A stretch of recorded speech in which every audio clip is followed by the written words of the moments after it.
What about when God actually commands somebody? Once again, it's this being able to stand back and to see the big picture. When I read Bar Ehrman's book, he picks out all the, but he picks out the particulars. He doesn't place them in the context because his context is he has an a priori commitment. And that is, this is all there is to life. There's nothing beyond. So I wasn't really sure why I put God in the title of his book. But be that as it may, if you stand back and look at the big picture, it changes everything.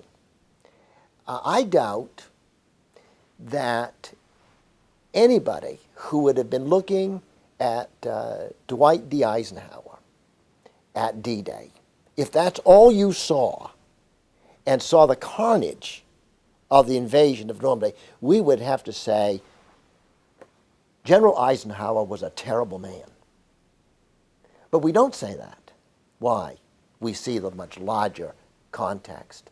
And I think that when you see the larger context, then we have to we come to realize there is a way of understanding this, just as we would General Eisenhower, that says, yes, this is a difficult situation, and yes, it calls for very difficult measures, but in the end, was it that which had to be done? I would say that one of the problems that we have had with this is that Christians have always, for the most part, since the time of Augustine, have always put forward this notion that God only allows that evil in the world from which he can bring about a greater good or from which he can prevent a worse evil. Well, that has put us in a much more difficult position than we needed to be. Because when the evil happens, then under that paradigm, somebody's going to say, where's the good? We've put ourselves in a very difficult position by answering the question, why does God allow this evil? I would say that's not a very good response. Then somebody comes back to me, even Christians come back to me and say, oh, are you saying there's no purpose in the evil? Yes, that's what I'm telling you. I say, well, then everything's chaotic. And no, it's not. Because there's a difference between there being a purpose for evil and there being a reason for evil. In the commandments in the Old Testament, there's a reason for it. We don't have to look for some big purpose, cosmic purpose, but there's a reason. And the difference that I would make to illustrate that is, if you come to me and say, Bruce, I understand you didn't pay your light bill last week. And I said, yeah, that's right, I didn't. Well, why?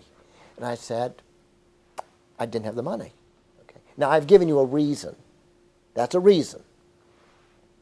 But if you come to me and say, Bruce, I understand you didn't pay your electric bill last week. I say, yeah, I didn't. No, I didn't.